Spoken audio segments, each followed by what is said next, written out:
Hola, hola, ¿cómo están amigas y amigos de Fuerte y Claro? Bienvenidos a acompañarnos una tarde más aquí en este espacio que es de ustedes en la República. Estamos ya con el cafecito post almuerzo y preparados para lo que tenemos preparado para ustedes el día de hoy. Hoy hemos hecho un especial en el que vamos a hablar sobre un nombre que se ha escuchado muchísimo en las noticias los últimos días, pero sobre quien de repente no tenemos del todo claridad. Me refiero a Jeffrey Epstein y la importancia, la relevancia de tratar el tema aquí en el Perú, no solo por las conexiones con algunos empresarios peruanos y los vínculos que pudo haber o se pueden haber estado revelando a través de las últimas filtraciones de archivos, sino porque la forma en la que su red de abuso sexual a menores operó durante décadas de manera impune nos dice muchísimo sobre cómo el sistema protege a los hombres, a los agresores, a los perpetradores, cuando estos gozan de estatus, de poder y de dinero, silenciando muchas veces a las víctimas cuando éstas vienen de hogares vulnerables, rotos o en situación de pobreza.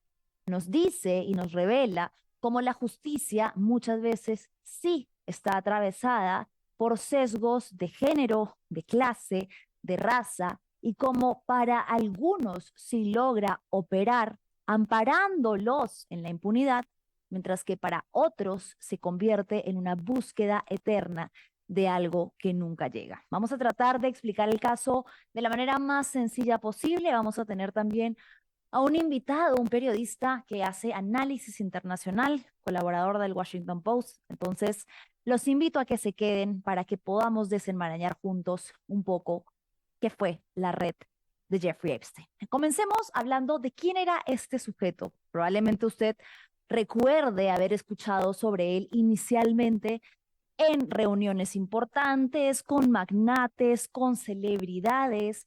Era una persona que aparecía en la fotografía cuando se trataba de eventos, de premiaciones, de fiestas, y se vendía al mundo como una persona inmersa en el mundo financiero, en el mundo de los bancos y del dinero, como alguien muy reconocido y que tenía en su poder el dinero de las personas más ricas probablemente del mundo y de mayor prestigio, quienes depositaban en él, una persona sin mayor preparación universitaria, muchísima confianza. Al inicio, evidentemente, no despertó sospechas porque gozaba de un respaldo público. ¿Quién fue Jeffrey Epstein y cómo es que comienza su historia? Él nació en 1953 en Brooklyn. No terminó la universidad, pero supo moverse rápidamente entre bancos, inversionistas y personas con poder y dinero. Lo más importante en realidad no es cuánto dinero tenía cuando él comenzó, sino cómo hizo para escalar hacia ese dinero. Usó algo que se llama el capital social. Su capital social hizo que él pueda escalar a tener un capital económico del que luego aprovechó para abusar de múltiples víctimas. Se estiman en miles las víctimas que habrían caído en manos de la red de Jeffrey Epstein. ¿Cómo es que él comenzó? Fue profesor de matemática y física en un colegio de las élites de Nueva York, la Dalton School, pese a que era un hombre que ni siquiera tenía título universitario. Sin embargo, como suelen ser muchas veces los abusadores, carismático, alguien que se presenta como alguien fiable, amigable, logra relacionarse con muchos de los padres y personas importantes de ese colegio y conecta con un banco de inversión grande, Bear Stearns, donde pasa de ser asistente a asesorar a clientes muy ricos en temas de dinero y algo sumamente importante, en lo que prácticamente se convierte un experto. Recomendarles a estas personas que manejaban enormes sumas de dinero a millonarios, maneras en las que podían evadir impuestos, pagar menos impuestos. Fue poco a poco escalando, ascendiendo, logrando ganarse la confianza de estos. Cuando deja el banco, Él crea su propia firma para manejar el dinero de millonarios, nuevamente basándose, vendiendo como su sello particular esto que les he contado, los consejos, las estrategias y lo, vamos a decir, creativo que era para ofrecerles a estas personas que manejaban enormes sumas de dinero, maneras en las que podían ellos pagar menos impuestos. ¿Realmente de qué se trataba? De evasión de impuestos para hacer crecer su fortuna. Se empieza a ser aún más famoso en el mundo de las finanzas y la élite cuando se vuelve el hombre de confianza de un sujeto llamado Leslie Wexner, el magnate detrás de una marca que usted puede haber conocido, escuchado, Victoria's Secret, y como esta, muchas otras marcas, empresas reconocidas. Por servicios, dice aquí, de planificación fiscal y patrimonial. Básicamente, ayudarle a mover su fortuna depositándola en lugares estratégicos, en islas, por ejemplo, de Estados Unidos, en las que era mucho más fácil el evadir impuestos. A través de esta relación empieza quedándose, empieza a tener, ¿no? A aumentar este capital social a un capital patrimonial. Empieza entonces a adquirir una serie de mansiones, de jets privados, de islas, empieza a aumentar su cifra bancaria y también el tipo de propiedades que podía adquirir para ufanarse de estas. Aquí una pequeña lista, ¿no? ¿Qué adquiere de esa relación con Leslie Wexner? Una mansión en Nueva York, un avión, una propiedad en Ohio, todas valoradas en torno a aproximadamente 100 millones de dólares. A partir de entonces es que Jeffrey Epstein empieza a hacer noticia como un magnate que se codeaba con los ricos y famosos, que, como lo dije al inicio, depositaban su absoluta confianza. Usted puede ver entre algunas de las fotografías, ¿no? A personajes como Donald Trump, Bill Clinton, Bill Gates, Naomi Campbell en algunas fotografías, Kevin Spacey, entre otros, según alguna serie de fotos de eventos y registros que se tiene sobre cómo era su primera presencia en los medios. ¿Cuándo es que se desatan las primeras sospechas sobre las actividades ilícitas de abuso que estaba llevando a cabo Jeffrey Epstein?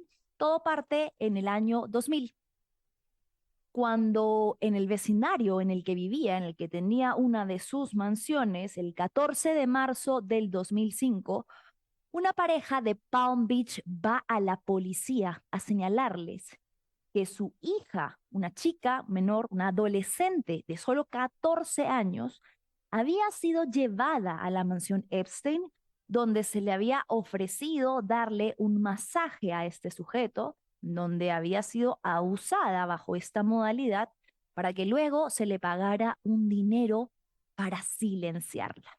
Esta es la primera denuncia que se hace sobre el modus operandi de Epstein, que es la que abre el universo hacia la investigación que duró décadas y que durante mucho tiempo manejó información sumamente importante, no solo de Epstein, sino de los clientes, amigos y personas con quienes compartía esta red de trata de mujeres, de trata de personas, porque, y esto es importante que hagamos una pausa antes de seguir en la cronología de los hechos, cuando hablamos del caso Epstein es importante que distingamos que no estamos hablando de un chisme, no estamos hablando de un escándalo como se titula por ahí, estamos hablando de una serie de delitos gravísimos que fueron encubiertos de manera sistemática e institucional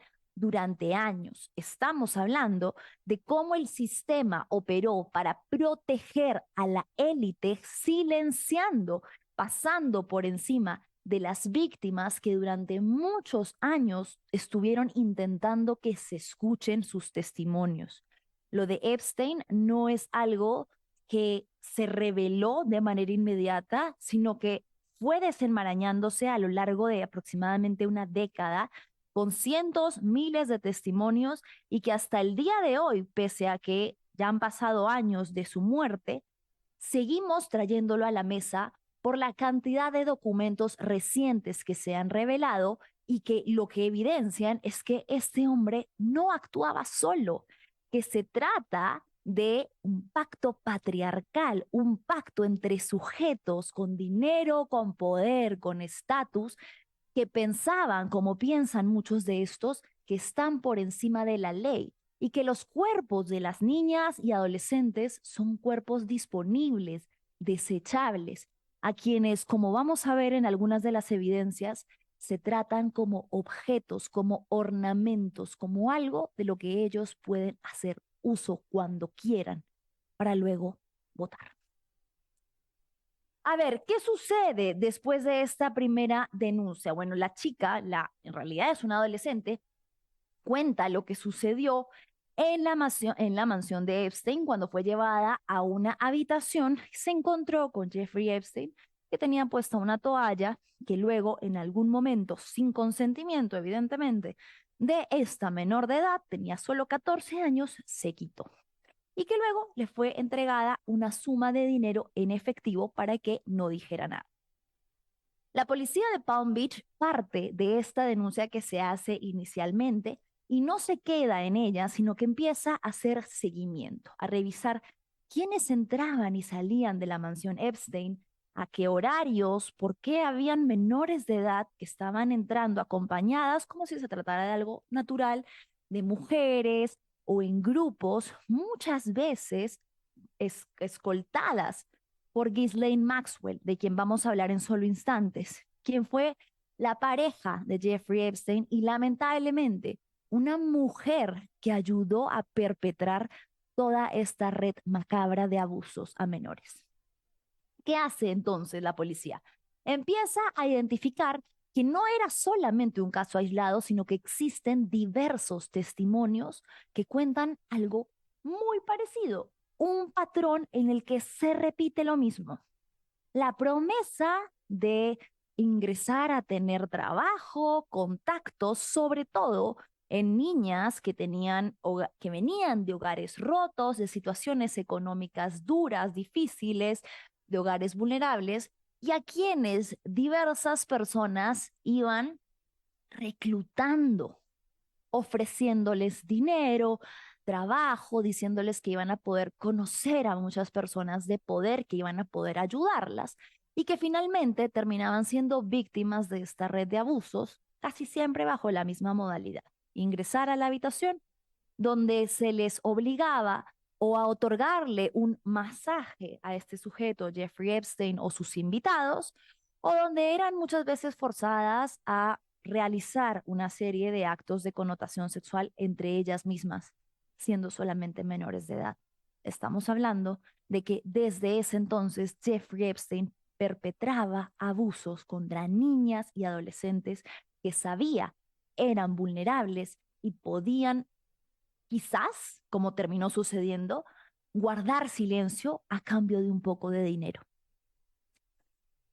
Con las declaraciones iniciales y otra serie de pruebas, como seguimiento telefónico, nombres de las chicas, fotos de las jóvenes, la policía redacta algo que se llama una causa probable, en la que pide que se le acuse por múltiples delitos de abuso sexual de menores. Este es básicamente un documento donde los investigadores presentan toda la data de lo que han investigado durante un periodo determinado de tiempo y recomiendan o aseguran, justifican al juez que existen motivos suficientes para acusarlo de delitos sexuales contra menores, pidiendo que la investigación siga su curso. En mayo del 2006, la policía hace esta recomendación de cargos estatales por, en particular, 4 delitos de sexo, así es como lo ponen, ¿no? Sexo ilegal con menores, que en realidad se trata de abuso sexual a menores, y solamente uno de abuso sexual en julio del 2006. Es entonces cuando es arrestado por primera vez, recordemos la fecha, para que tengamos en cuenta la cantidad de años que las autoridades han tenido conocimiento sobre lo que sucedía con Jeffrey Epstein. Estamos hablando del 2006. Retrocedamos al 2006, cuando Epstein es detenido por primera vez bajo el cargo de procurar a una menor para prostitución y solicitar prostitución. Y evidentemente aquí el consentimiento es algo que ni siquiera se tenía en cuenta, ¿no? Los cargos bajo los que le están acusando es que supuestamente él buscó a estas menores para ejercer con ellas prostitución. ¿Por qué? Porque había un pago de por medio. No se habla sobre cómo estaban siendo reclutadas para ser abusadas mediante engaños y luego silenciadas, coaccionadas con sumas de dinero.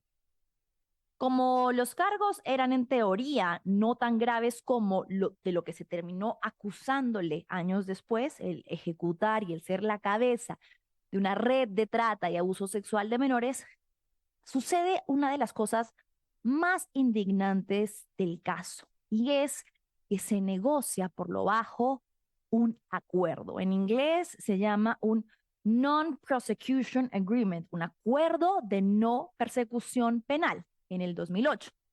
Epstein se declara culpable solamente de 2 de los cargos menores y le dan 18 meses blandos, de un acuerdo que le otorga inmunidad también a todos los posibles involucrados en esta red, porque en ese momento las autoridades ya tenían conocimiento que a la mansión de Epstein y a estos ritos, digamos, de abuso con menores, no ingresaba solo, que él tenía constantemente invitados celebridades, personalidades a quienes llamaba y a quienes les ofrecía, como si se tratara de un souvenir, a menores de edad.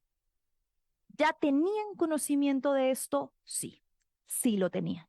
Sin embargo, en contra de la voluntad de las víctimas, a quienes ni siquiera se les informó en ese momento, se firma el acuerdo de no persecución.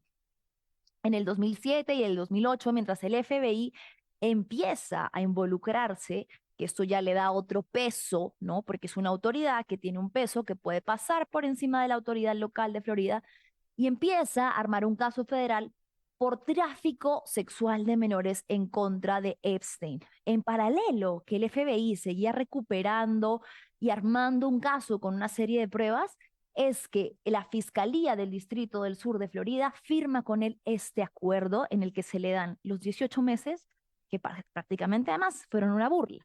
¿Por qué? Porque tenía una serie de condiciones que le permitían salir y entrar de prisión, ir a trabajar, salir cuando él quisiera, ¿no? No tenía un régimen estricto.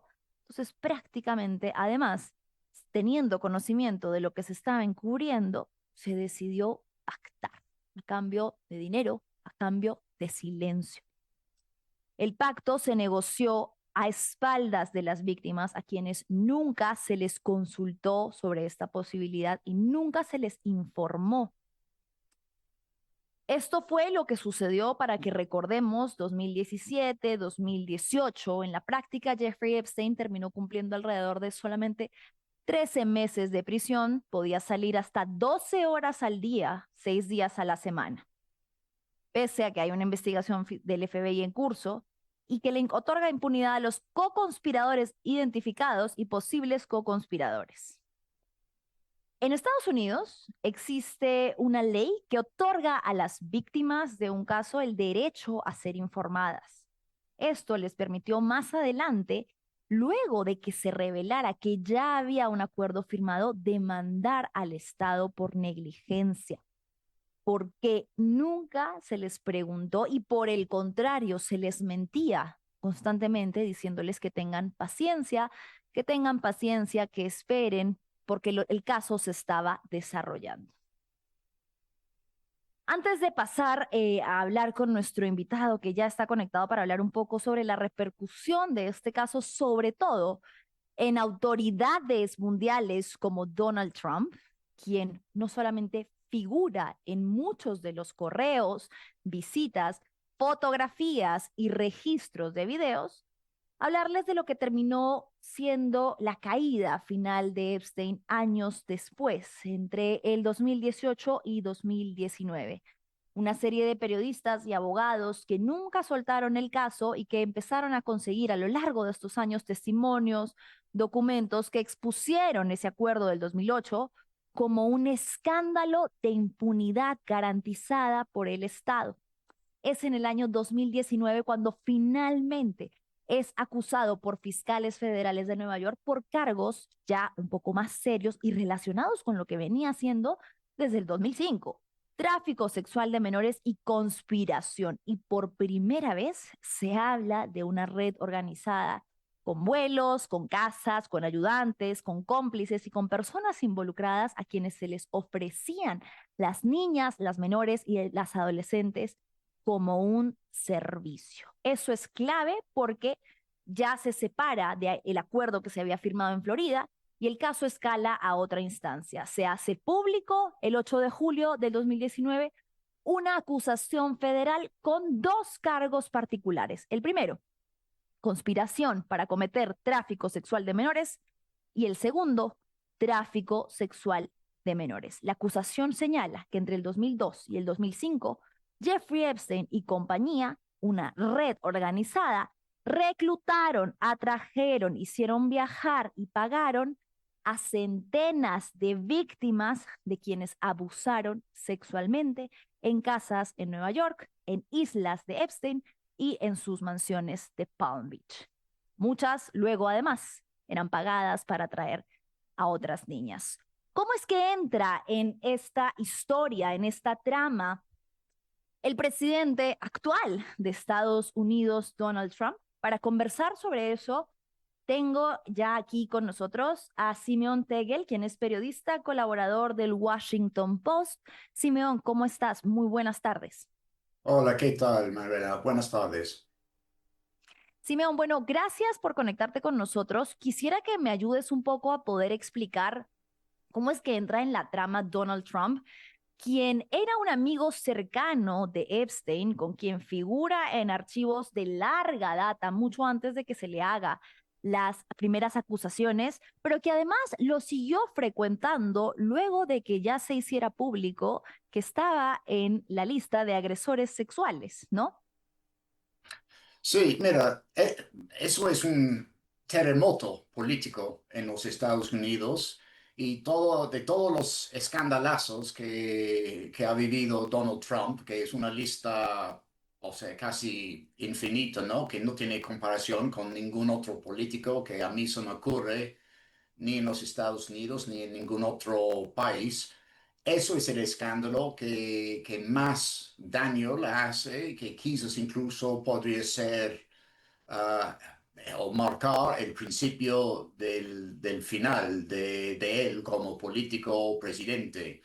Um, y creo que hay varias cosas por ahí. Uno, es notable que ya queda claro que Donald Trump y Jeffrey Epstein eran amigos muy cercanos y aunque en este momento no hay nada que indica que Donald Trump también abusaba de menores, sabemos que es acusado y incluso en un corte civil en Nueva York ya lo han encontrado responsable por una violación, pero no hay acusación contra Trump de que él mismo abusó de menores.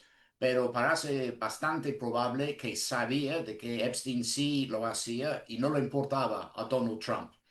Um, También queda algo que todavía falta que publican muchos más archivos, pero hay una cosa que queda clarísima y es que Trump tiene miedo, no quiero que se publiquen, está haciendo cualquier cosa para que no se publiquen. Él mismo Claro. obviamente siente que ese caso, esa información le dañaría.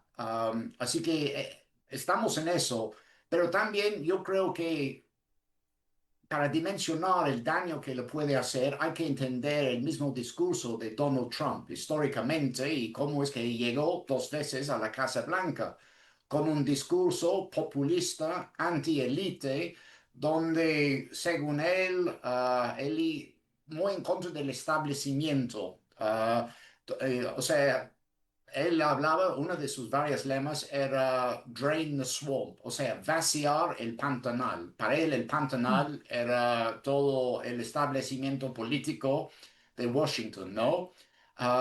Pero ¿qué es lo que tenemos acá? Un caso de élites ah, protegiéndose y escondiendo las evidencias en contra de uno de ellos. O sea, todo el opuesto de lo que él supuestamente había prometido con ese discurso populista. Así que es muy dañino para Trump y yo creo que es algo que no va a desaparecer. O sea, desde que el Congreso en diciembre, creo, pasó una ley que Trump estuvo obligado de firmar, de publicar todos los archivos. Trump luego ha hecho cualquier cosa para distraer. O sea, tenemos lo de Groenlandia, lo de Nicolás Maduro en Venezuela. Venezuela, tenemos todo lo que está pasando en las calles de Minneapolis. O sea que, bueno, Trump siempre está así, siempre está haciendo algo, pero me parece que el ritmo desde diciembre es más frenético que nunca y de alguna manera está logrando parcialmente en desviar el debate público, político en los Estados Unidos. El caso Epstein todavía es importante, pero no tan importante relativamente como antes, por lo menos ahora. Claro, hay muchas cosas de las que has mencionado que son supremamente importantes, ¿no? Primero, que es en noviembre del 2025 que el Congreso obliga a esta ley de los Epstein Files Transparency Act, que obliga a que se divulguen, a que se hagan de conocimiento público estos archivos que han sido recopilados, más de 3 millones de archivos que han sido recopilados durante décadas por el FBI y las autoridades y que evidentemente Donald Trump sabía y tenía conocimiento que su nombre iba a figurar en muchísimos, muchísimos de estos. Y que es también, como señalan muchos expertos en la materia y como tú bien lo dices, algo que él ha tratado de evitar a toda costa, de que se hable, de que se sepa, tratando de distraer la atención en temas, ¿no? Haciendo prácticamente decir que esto es algo insignificante y que él, si bien es cierto, fue amigo en un momento o que se codió con este grupo, nunca supo de actos ilícitos. Sin embargo, hay una denuncia, ¿no? Que lamentablemente no ha podido prosperar, pero que sí señala, hay una denuncia de una de las víctimas que señala que Donald Trump abusó de ella cuando tenía apenas 13 años, que era una niña y que formó parte de esta red de trata de personas en la que Epstein fue quien habría llevado o habría hecho las conexiones para que esto suceda. Sin embargo, aparentemente Donald Trump se siente como muy seguro de que ningún tipo de acusación formal, hablando ya de un delito puramente dicho, va a poder progresar en su contra. ¿Sientes también eso? Como que él está demasiado seguro. Mira, eso de una hoy en día mujer, pero alegando de que él la abusaba cuando tenía 13 años, yo no sabía eso. Si es correcto, sería la primera vez en todos los archivos Epstein que se le acusan a Trump de pedofilia, no de abuso sexual de una mujer ya adulta, sino de una menor. Um, pero por otro lado, a mí me parece que Trump por un lado se siente seguro, o eso es lo que proyecta, pero adentro yo creo que está muy preocupado. Y hay un detalle muy interesante de cómo se han publicado los archivos hasta ahora, que había la obligación de proteger las identidades de las víctimas, pero en muchos de los archivos sus nombres están ahí, se pueden leer, ya son públicos. Mientras que algunos, no todos, de los hombres amigos de Epstein que están acusados de haber abusados o de no haber tratado de evitar el abuso de ellas, están tapados, están ocultados. que es al revés de lo que se había prometido con esa ley de noviembre. Um, y bueno, quizás puede ser un descuido, pero es tan sistemático en los archivos que los abogados de las víctimas ya están alegando que parece algo intencional, una manera de amenazar y tratar de callar a las víctimas para acabar con el escándalo. Pero bueno, a mí me parece, de lo que yo entiendo, ha sucedido es tan frecuente que sí creo que vale la pena preguntar, ¿es intencional esto? Y de ser así, es un abuso encima de los demás abusos por parte de un Claro. departamento de justicia completamente domado y controlado por Trump y donde ya no hay independencia, separación de poderes. Bien, aquí estamos viendo en pantalla donde se reveló uno de los archivos en los que se señala, a ver si la pueden bajar un poquito la noticia para poder revisarla brevemente con Simeón, que uno de los documentos recientemente revelados por el Departamento de Justicia incluye esta denuncia de una de las víctimas que asegura que cuando tenía 13 años fue obligada a realizar una serie de actos de connotación sexual con Donald Trump, que Mira, yo, evidentemente son catalogados como abuso, ¿no? sí. Mira, yo, como digo, no había visto eso antes. Sería un paso, un hito tremendo en todo ese escandalazo que ya lleva años. Pero yo tomaría con pinzas esa Con información pinzas. porque una de las cosas que veo es que donde se ha publicado es en RT, o sea, Russia Today. O sea, es un órgano de propaganda de Rusia y de Putin. Así que si lo veo en otros medios occidentales, lo tomaría muy en serio, pero con RT yo sí lo tomaría con pinzas. Bien, Simeón, cuéntame un poco cómo ves el ambiente político en Estados Unidos desde que ha salido la última revelación de los Epstein Files, que nuevamente vuelven a poner a Trump en el centro del debate. ¿Cómo ves los ánimos del Congreso, opositores, republicanos, demócratas en general? Bueno, tenemos un partido republicano completamente domado, controlado por Trump, que no hace nada para fiscalizarlo, contradecirlo, criticarlo, mientras que el Partido Demócrata sí está en eso, pero no tiene mayoría. Ahora, en noviembre vienen las elecciones congresales, en lo cual muchos esperan, pronostican que los demócratas van a ganar la Cámara Baja, con lo cual van a poder controlar los comités del Congreso para investigar y fiscalizar a Trump. También se está abriendo la posibilidad, poco a poco, de que los demócratas toman el Senado y con lo cual habrá aún más escrutinio de Trump. Pero hay que decir que los estadounidenses no les gusta el caso Epstein, pero tampoco los demás políticas de Trump, o sea, las políticas muy represivas en contra de los inmigrantes, la economía, los aranceles, cosas que supuestamente eran lo fuerte de Trump. Él tiene una desaprobación muy, muy alto en este momento. Así que parece que Trump va en caída libre. Tiene apenas un año en el poder, quedan tres más. Y tal como va la cosa, yo me pregunto cómo va el país a aguantar 3 años más de ese caos que es continuo día tras día. No deja descansar a uno, ¿no?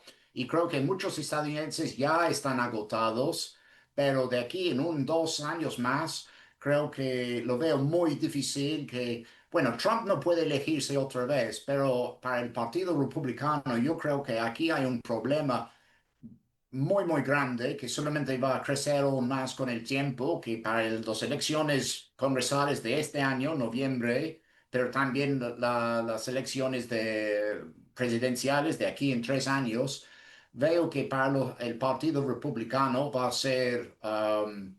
muy complicado y hay una potencial para una derrota muy fuerte para ellos. La gran pregunta es qué tanto va a haber un voto libre, porque Trump está haciendo ya todo para tratar de meterse en los sistemas de votación electorales y obviamente con una idea de no perder el voto. Correcto. Simeón, quería nada más finalizar solamente con esta otra información que viene de The Guardian y que ya revela que habían, digamos que no sería ninguna novedad que haya acusaciones de abuso sexual en contra de Trump, ¿no?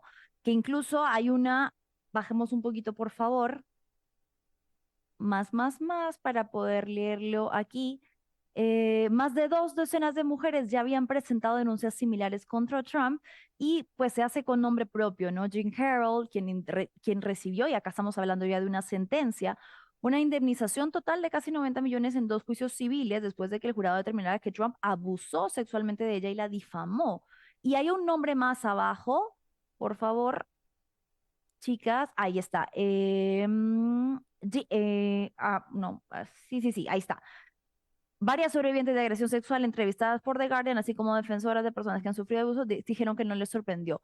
Es decir, este caso, ya Trump tiene una sentencia pasada. ¿Por qué tendría que impresionarle o remover o sacudirle a quienes votaron por él saber esta información? Digamos, quizás no les parece nada nuevo, porque aún así, aún habiendo ya 12 mujeres que dijeron que Donald Trump había abusado de ellas, aún así votaron por él. Entonces, probablemente este caso no les importa demasiado. Yo no sé, primero hay que subrayar que E. Jean Carroll era adulta cuando sucedió eso. O sea, es, según un corte de Nueva York, un caso de violación. Fue un caso civil, o sea, él no ha sido condenado, sino tenía que pagar Entonces, esa tuvo que pagar una indemnización. reparación. Sí, una Pero sí fue reparación. sentenciado a pagar esa porque se le halló culpable. Bueno, en el sistema estadounidense es culpable, o sea, guilty, es solamente un caso penal. Eso fue un caso civil donde sería liable, que sería como responsable. O sea, él sí ha sido condenado por otros crímenes, casi 40 crímenes, pero no de naturaleza sexual. Sexual. Um, Ok.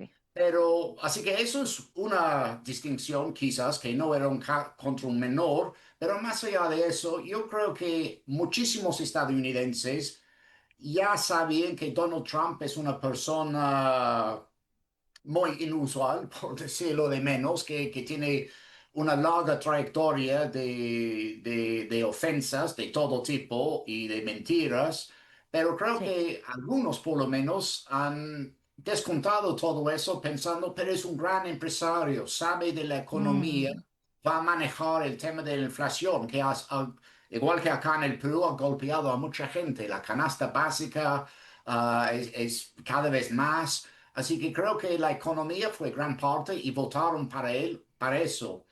Y bueno, el tema de los aranceles y cómo la economía se está frenando precisamente por no solamente los aranceles, pero el caos que Donald Trump está instigando en las políticas económicas, más el caso Epstein, es un cóctel bien tóxico para él, yo creo. Habría que ver si podría escapar de esa trayectoria, pero en lo personal yo lo dudo. Yo creo que el rumbo ya está marcado, la tendencia va a seguir de que él va, o sea, su aprobación va a seguir cayendo. bien, bien, muchísimas gracias, Simeón. Ha sido un gusto haber podido conversar contigo. Ha sido Simeón Tegel, periodista internacional, colaborador del Washington Post, quien nos da un poco esta visión de cómo se está tomando el tema en Estados Unidos. Gracias, Simeón. Gracias. Bien, bueno, lo que hablábamos entonces tiene que ver con solo uno de los implicados, que es grave porque es actualmente el presidente de una de las naciones con más poder en el hemisferio, ¿no? Entonces, sin embargo, tal y como yo le decía a Simeón, No es la primera vez que Donald Trump es acusado de una serie de delitos de índole sexual y sin embargo a sus votantes pareció no haberles importado, que podría cambiar con respecto al rumbo de la aprobación de Donald Trump con la revelación de nuevos archivos Epstein. Bueno, eso solamente se determinará con el tiempo. Ahora tenemos que hablar sobre el caso peruano. ¿Cómo se involucra el caso Epstein con el Perú?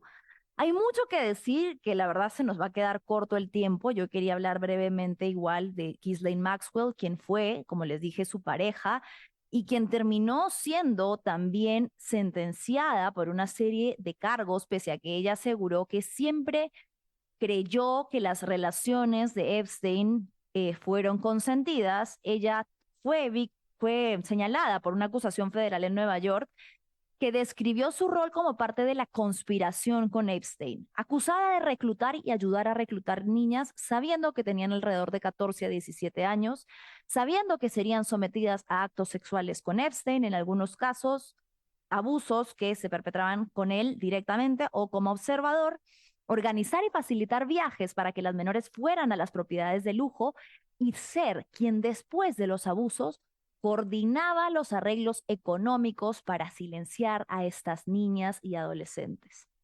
Evidentemente, además, Ghislaine Maxwell fue en gran parte el vínculo principal que le abrió puertas a Epstein, que no tenía un gran apellido, que no tenía contactos, sin embargo, de los que sí gozaba Ghislaine en la élite británica. Y aquí es cuando hago el anexo con Perú. Y usted se preguntará, ¿cómo? Pausa porque ahí vamos. Pensemos entonces en, si usted recuerda, quién era el príncipe Andrés, conocido así por nosotros en los medios latinoamericanos. Andrew Mountbatten, Prince Andrew, en el entonces momento en el que ocupaba el cargo. Existe una serie de correos que hablan sobre una visita particular de este príncipe, quien él se ha sido directamente acusado por una serie de mujeres, en particular por Virginia Giuffre, a quien estamos viendo, de que Epstein la traficó y la forzó a tener encuentros sexuales con el príncipe Andrés cuando ella tenía 17 años en dos lugares, en tres, en Londres, en Nueva York y en la isla privada de Epstein. Virginia Giuffre es una de las mujeres más valientes, de las primeras que durante muchos años impulsó el caso y que se atrevió a hablar con nombre y apellido del príncipe Andrés, pese a saber la cantidad de contactos y de blindaje que tenía por el cargo que ocupaba en la realeza. Entonces, ¿cómo es que llegamos con esto al caso Perú? Y para esto tengo que hablar no solamente sobre quién era el príncipe Andrés, sino sobre un reconocido empresario, Juan Esteban Ganosa. A ver, hay muchas cosas que decir, pero vamos a hacer el disclaimer anticipadamente, ¿ok? De lo que vamos a hablar a continuación es de una serie de correos que fueron hallados entre los archivos, lo que se conoce como los Epstein Files, los archivos Epstein, que revelan que Juan Esteban Ganosa tenía cercanía con la pareja Epstein-Maxwell y que además ayudó a coordinar un viaje del entonces príncipe Andrés al Perú. Vamos a ver directamente los correos, no sin antes explicarles un poco quién es Juan Esteban Ganosa. Es un empresario trujillano, hijo de Guillermo Ganosa Vargas, quien ha sido vinculado durante muchos años al Concurso Nacional de Marinera, y de Marcela Temple, es una figura de la élite limeño-trujillana. Voy a mostrarles directamente los correos para poder explicar en profundidad y que entendamos en conjunto lo que dicen y lo que nos revelan. Vamos a abrirlo un poquito más grande, chicas, por favor, porque no lo puedo leer. Ok, entonces, aquí estamos viendo quién envía el correo, Juan Esteban Ganosa, y se lo envía a Ghislaine Maxwell. Ella estaba siendo la intermediaria entre Juan Esteban y el príncipe Andrés para este viaje que él estaba planeando aquí a Perú. Le dice, en grande por favor, le dice que hay varias cosas que le propone hacer el día domingo que él va a estar. Le habla de montar caballos peruanos de paso en la mañana. Luego le dice que podrían organizar un pequeño grupo de amigos para que vayan o bien sea a la playa o a algún campo a montar estos caballos frente al mar. Luego le dice que no hay muchas discotecas, pero que pueden organizar un juego de polo, pueden ir a ver las líneas de Nazca o pueden visitar Paracas. Los almuerzos en Lima durante el verano son maravillosos. Y acá viene la parte más importante. Le dice, about the girls, sobre las chicas. How old is he? ¿Cuántos años tiene? Dudo que pueda encontrar a alguien, pero lo podemos intentar. Hay algo que a mí me llamó mucho la atención cuando leía este correo, y es que en el inglés se hace una distinción cuando hablamos de mujeres. No siempre alguien se va a referir a las mujeres como the girls, ¿no? Una girl es una niña. Woman o women en plural son las mujeres. En el correo estamos viendo que se está utilizando la palabra girls tiene interpretaciones diversas, pero sobre las chicas, sobre las niñas. Y le dice, ¿cuántos años tiene él? Dudo que pueda conseguirlo, pero lo voy a intentar. Se despide. Siguiente correo. Vamos con el siguiente correo. Bien. Acá le responde Ghislaine Maxwell a Juan Esteban y le dice, le acabo de dar a Andrew tu teléfono. Está interesado en ver las líneas de Nazca. Puede montar a caballo, sí, pero no es su favorito. Le gustaría mucho ver algunos paisajes. Creo que va a estar muy feliz. Sé que puedo confiar en ti, de que le hagas pasar un tiempo maravilloso y que solamente le presentarás amigos que puedes confiar, que son absolutamente discretos y divertidos. Llámame si tienes alguna pregunta. Le dije que iba a ser mejor si hacía los planes directamente contigo. Lo único que me da muchos celos es que va a poder verte y que van a estar en Perú teniéndote como guía por un día entero. Este es un correo enviado por Ghislaine Maxwell, quien ha sido ya señalada de ser una operadora directa de la trama de Epstein, y se lo envía a Juan Esteban Ganosa. Vamos con el siguiente correo. Bueno, este es en realidad una muestra de esto que se llama o que se conoce como el Little Black Book, la pequeña agenda de Epstein, donde tenía una serie de contactos y tiene pues a Juan Esteban Ganosa, tiene su dirección, estaba ahí en su agenda con direcciones en Nueva York y en San Isidro. Siguiente correo. Este ya lo vimos, es solamente una copia del correo. El siguiente también, el mismo correo que ya acabamos de leer. Listo. Aquí vemos una respuesta. ¿Qué dice? Dice, me siento muy agradecido y abrumado con toda la generosidad de las ofertas que me están siendo hechas. Me encantaría hacerlas todas, pero temo que no va a haber suficiente tiempo. De todas maneras, lo siento, pero los caballos y yo no nos llevamos particularmente bien, pero el viaje a las líneas de Nazca suena muy interesante. Pues en cuanto a la comida, yo soy súper fácil, me voy a acomodar en cualquier plan tengan, no me importa a qué hora sea. En cuanto a las chicas, nuevamente se hace la mención a the girls. As for girls, well, I leave that entirely to you and Juan Esteban. En cuanto a las chicas, bueno, dejo eso enteramente para ti y Juan Esteban. ¿A quién se refiere?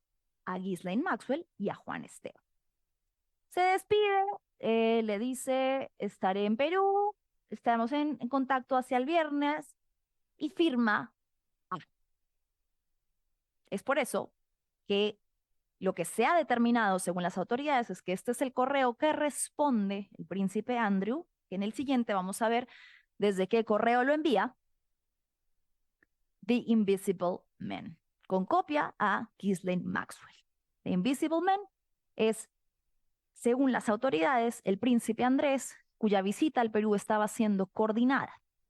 Ahora, si bien es cierto que hay personas que se rasgan las vestiduras para señalar que esto no comprueba un delito, algo que es objetivamente cierto, es evidente la forma en la que las mujeres, las chicas, jóvenes, adolescentes, no sabemos si niñas, se manejan como si fueran parte de un atractivo turístico. Porque en un correo en el que se está mencionando qué posibles planes vamos a hacer, te voy a llevar aquí, te voy a llevar allá, te voy a conseguir chicas.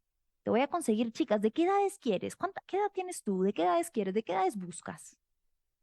En cuanto a las chicas, te lo dejo enteramente a ti. Las chicas, las mujeres, la forma en la que estos hombres de élite y poderosos las ven como un souvenir, como un checklist dentro de un viaje que estaban planificando entre tres personas. Tres personas que además no son cualquiera. Una de ellas que ha sido condenada por cargos relacionados a una red de trata de mujeres, a una red de abuso sexual infantil. Entonces, sí, objetivamente es correcto decir que no todas las personas que figuran en los correos o que están involucradas en esta lista de Epstein necesariamente sabían de lo que sucedía, sabían de los abusos o están directamente implicadas de un delito.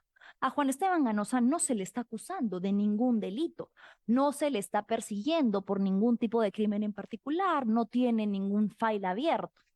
¿Qué es lo que él ha dicho?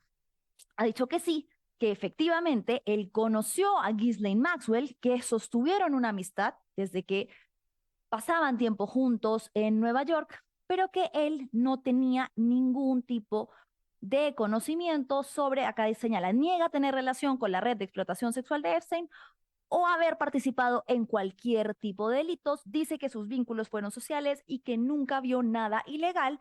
También ha señalado sentirse perjudicado por la aparición de su nombre en los correos divulgados por la Fiscalía. Otra serie de correos que fueron revelados recientemente son los que evidencian la relación tan cercana entre Ganosa y Ghislaine Maxwell. Vamos a ver algunos de ellos. Aquí él se refiere a ella como belleza. Hola, belleza, voy a una boda en Salzburgo en los primeros días de febrero, luego voy a pasar por Nueva York, me voy a quedar hasta el 16, vas a estar. Ya que viniste hasta Sudamérica y no te detuviste en Perú, tienes que estar allá. No puedo seguir viviendo sin ver tu cara. Ja, déjame saber. Besos, Juan Esteban G. Ganosa. Siguiente correo. Le contesta Ghislaine Maxwell, me encantaría verte, pero no te puedes quedar porque estoy esperando a mis dos hermanos esa semana. Ojalá pueda verte. Otro correo, esta vez se lo envía Juan Esteban Ganosa. Le dice, querida GX Ghislaine, ¿dónde estás? Quiero saber si puedo tener una casa en Nueva York o no. ¿Vas a estar allá? Voy a estar desde el 15 al 18. Esto es el año 2002. ¿Puedes hacer espacio para un peruano loco? Besote, Juan Esteban. Le contesta que no va a poder estar. Es el correo que vimos en el que le decía que no lo puede recibir porque va a estar con sus dos hermanos. Le dice, qué penita, te voy a llamar cuando esté ahí. Siguiente correo, y se va haciendo cada vez más evidente la cercanía que había entre ambos, ¿no? Vemos que ya hay varios correos donde le dice, belleza, chiquitita, chiquitita, ¿cómo estás? A fin de mes voy a ir a París, Londres y Venecia. ¿Alguna chance de verte? ¿Vas a estar en Nueva York? No pienso ir para Estados Unidos esta vez. Espero que estés bien. Muchos besitos, Juan Esteban.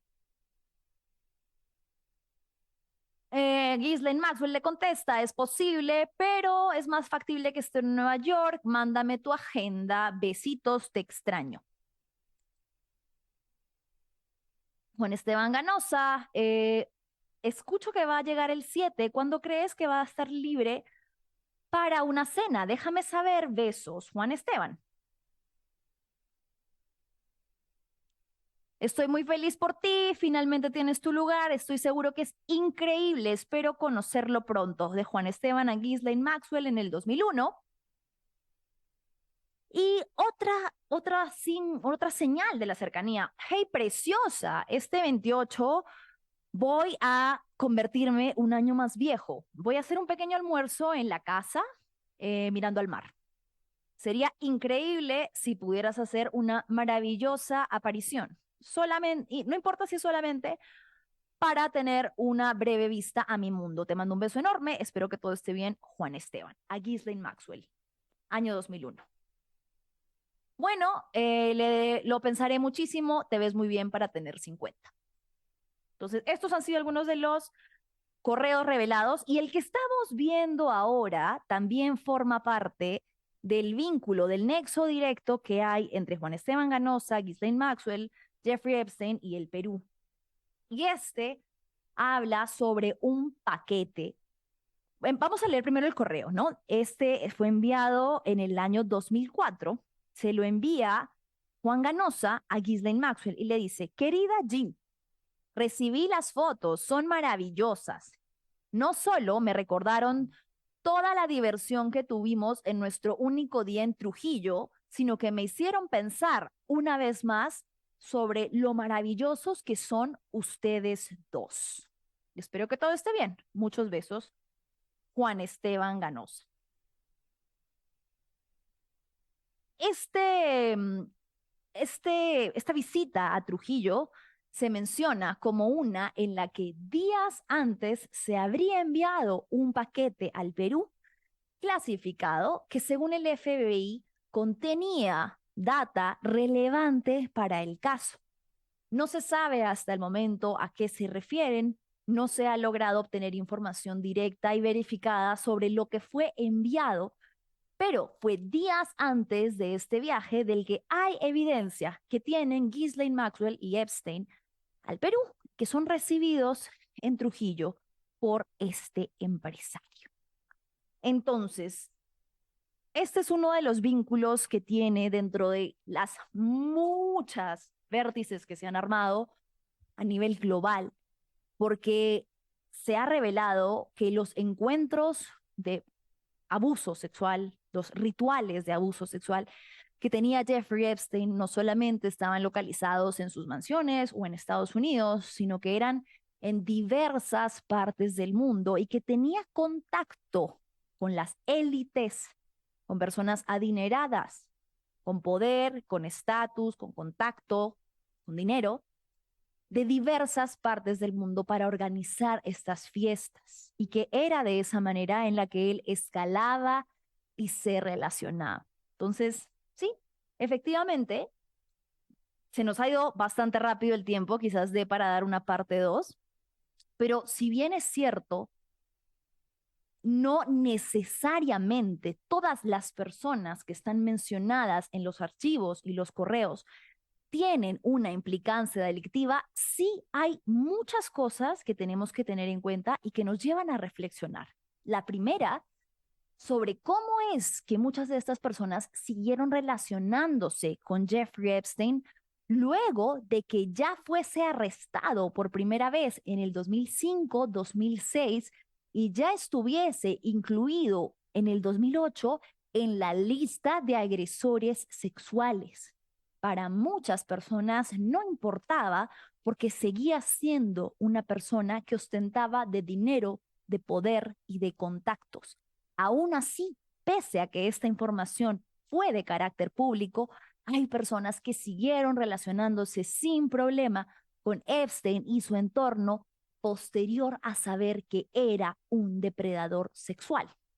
Lo siguiente que yo quería mencionar, y esto sí, perdón que me robe un par de minutos, pero creo que es importante, es que muchas veces se aborda el caso de Jeffrey Epstein y de algunos de los agresores sexuales como personas monstruosas, ¿no? El monstruo que cometió esto. Efectivamente, lo que cometieron fueron atrocidades, monstruosidades, pero ellos no eran monstruos, eran hombres comunes y corrientes que fueron educados, criados en un sistema machista y patriarcal que les hacía creer que tenían derecho por sobre el cuerpo de ciertas mujeres. Y eso pasa muchísimo. Cuando piensen ustedes en los agresores, muchas veces son hombres de bien, padres ejemplares, trabajadores del año, los mejores amigos, hombres comunes y corrientes que creen que tienen derecho sobre el cuerpo de las mujeres para abusar de estos, para violar de estos, y muchas veces también para las mujeres. Eso es lo grave de separar, individualizar estos casos, porque no son personas que salen detrás, ¿no?, de los callejones a oscuras. Son hombres como Jeffrey Epstein, que gozaba del reconocimiento de su comunidad, adorado por sus vecinos, adorado por las élites, aplaudido, exitoso. Hombres normales, comunes y corrientes que nunca te imaginarías que en realidad son agresores. Y eso es importante porque nos ayuda a sistematizar la violencia patriarcal y a dejar de creer que se trata de excepciones únicas, humanas, que se alejaron de su humanidad. No, señores, hombres que están perfectamente insertos en nuestra sociedad. Eso, y finalmente, recordar, ¿no? Hay muchísimo que me gustaría poder decir, pero sí recordar que esto lamentablemente nos choca en cuanto a cómo opera la justicia, en cuanto a cómo durante décadas la justicia fue cómplice y permitió no solo que salga impune, sino que siga operando, que siga abusando de menores, porque se trataba de una persona con poder, porque se trataba de alguien que pertenece a las élites. Y eso es lo que muchas veces también nos hace sentir que la justicia sí discrimina por color, por género, por raza, por clase. Y por eso es que muchas veces existe la percepción de que la justicia es para unos cuantos, aquellos que puedan comprarla, y aquellos que no puedan hacerlo, muchas veces se ven inmersos en una búsqueda eterna, lejana, de algo que nunca llega porque no les es permitido, porque no les pertenece o porque ellos no pertenecen a aquellos para quienes la justicia es volátil y selectiva. Ojalá que podamos tener una segunda parte. Si les ha interesado que hablemos de este caso, creo que es muy relevante que sigamos haciéndolo, que sigamos hablando sobre esto, porque además no es necesario irnos demasiado lejos para encontrar a nuestros propios Epsteins. Recordemos las redes de trata relacionadas a minería ilegal en la Amazonía. Recordemos las redes de abuso sexual de menores. Recordemos la cantidad de casos de abuso que relatamos en este programa a diario. No son casos escandalosos ni lejanos, lamentablemente forman parte de nuestra realidad cotidiana y de nuestro día a día. Y es necesario que los traigamos a la mesa para por lo menos dejar de normalizarlos y exigir que como sociedad nos indignen tanto como este caso. Bien, no se olviden de darnos like, compartir, suscribirse y con nosotros será hasta mañana, último día de la semana en Fuerte y Claro. Chau, chau.